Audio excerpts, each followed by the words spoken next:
Duar, seperti itulah awalnya, sekitar 13,8 miliar tahun lalu dan itu diketahui lebih dari 100 tahun lalu.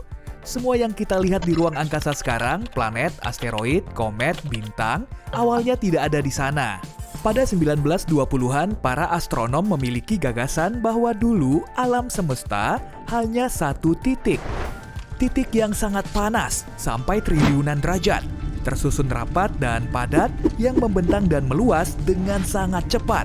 Sebuah materi yang mulai berterbangan ke segala arah dengan kecepatan cahaya pada satu momen tertentu.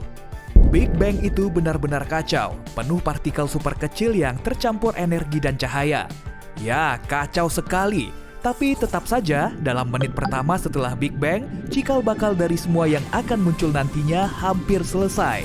Suhunya panas hanya pada saat ledakan dahsyat ini. Begitu perluasan dimulai, alam semesta mulai mendingin. Mirip dengan saat gas mendingin ketika kamu menyemprotnya dari kaleng aerosol.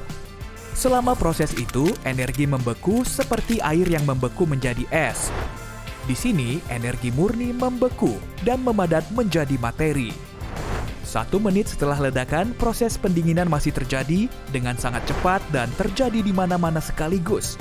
Karena alam semesta tidak punya ujung. Semesta bukan sekedar titik padat lagi, dasar untuk perluasan lebih lanjut dan segala hal yang akan datang terbentuk. Ingat partikel kecil dari tahap ledakan pertama alam semesta tadi? Partikel-partikel itu kini mulai bersatu dan membentuk atom helium dan hidrogen.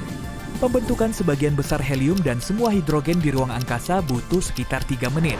Kedua unsur ini adalah unsur paling umum dan materi dasar yang kemudian membentuk galaksi dan bintang pertama. Tapi hanya karena cikal bakalnya selesai, bukan berarti penciptaan alam semesta berhenti setelah beberapa menit pertama itu. Memang setelah itu tidak ada unsur baru yang tercipta selama jutaan tahun. Itu sebabnya versi awal alam semesta adalah helium, hidrogen, dan energi. Tapi pada akhirnya, atom perlahan mulai bersatu, yang menciptakan galaksi dan bintang setelah sekian lama.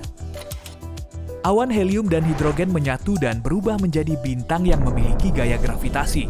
Matahari juga terdiri dari 3/4 hidrogen, sementara sisanya helium. Seperempatnya ya? Yap, bener. Pada tahap berikutnya, beberapa unsur lain yang lebih berat mulai muncul juga seperti karbon, besi, oksigen, dan sebagainya. Bukan hanya proses kimia seperti unsur, bintang, atau planet baru yang bermunculan. Seluruh alam semesta meluas sejak terjadinya Big Bang. Para peneliti sadar galaksi lain bergerak menjauh dari galaksi kita. Hei, jangan gitu dong. Nanti kami nggak bisa menemukan kehidupan alien kalau kalian terus menjauh. Dan bukan hanya itu, galaksi paling jauh sebenarnya bergerak lebih cepat daripada galaksi yang dekat dengan galaksi kita, Bima Sakti. Alam semesta itu luar biasa, penuh rahasia, misterius, menyeramkan, dan super hening. Bayangkan dirimu melayang memakai baju astronot di atas bumi. Kamu hanya bisa mendengar suara napasmu. Tidak ada suara dari luar sana. Karena tidak ada atmosfer, suara tidak bisa merambat atau terdengar. Omong-omong soal baju astronot, baju itu harganya sekitar 174 miliar rupiah loh. Kayaknya kita masih harus nunggu kalau mau chill di ruang angkasa. Merkurius adalah planet paling dekat dengan matahari. Jadi kamu mungkin mengira itu planet terpanas juga. Namun sebenarnya Venus yang memegang gelar planet terpanas di tata surya. Dengan permukaan mencapai suhu 450 derajat Celcius. Ya, oke lah. Merkurius tidak punya atmosfer yang bisa mengatur suhu. Jadi, planet ini nggak bisa meraih gelar planet paling panas di tata surya. Venus juga punya hari yang cukup panjang. 1 hari di Venus sama dengan 243 hari bumi. Buat orang yang punya banyak kerjaan dan nggak suka buru-buru, itu cocok banget. Namun, Venus mengorbit matahari dalam 225 hari bumi. Berarti 1 tahun di sana berlangsung 18 hari lebih sedikit daripada di Venus.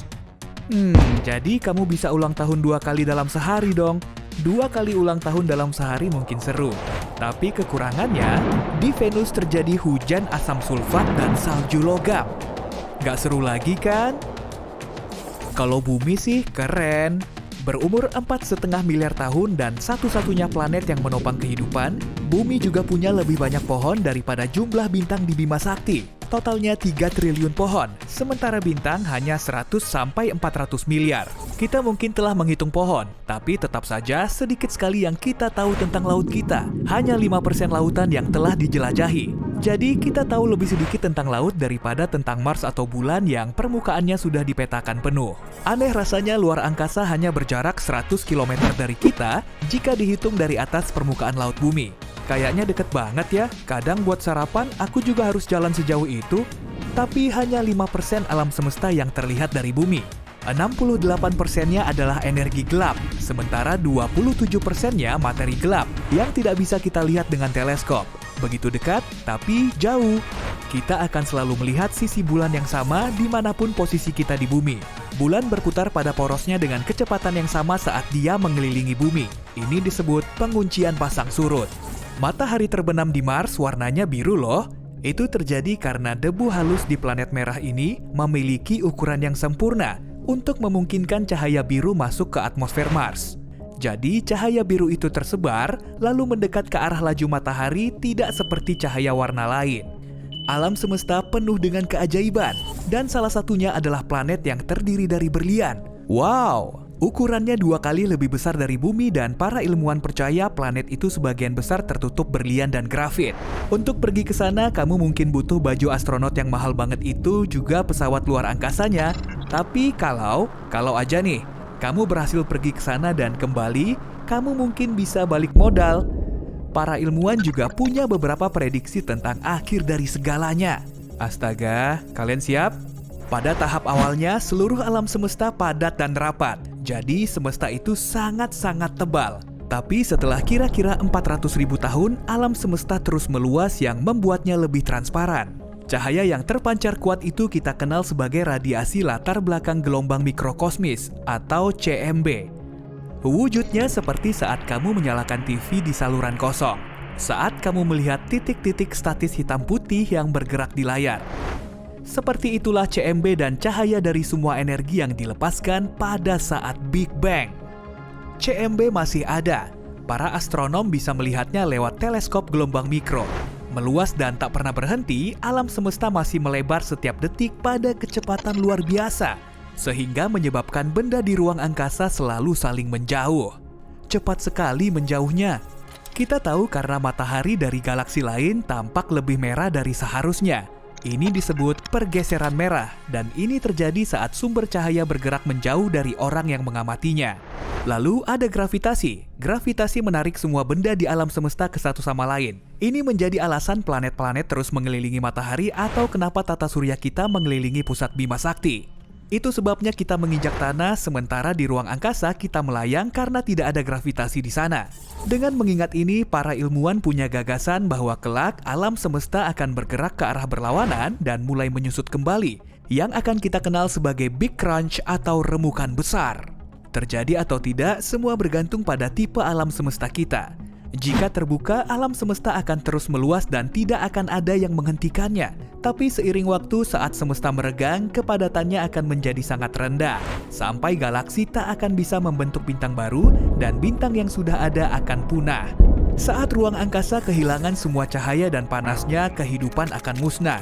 Alam semesta akan terus dingin dan akan terus meluas menjadi kegelapan tak berujung. Lalu, entah ada Big Crunch atau tidak, boom, semuanya hilang. Hey, untungnya masih ada miliaran tahun lagi ya.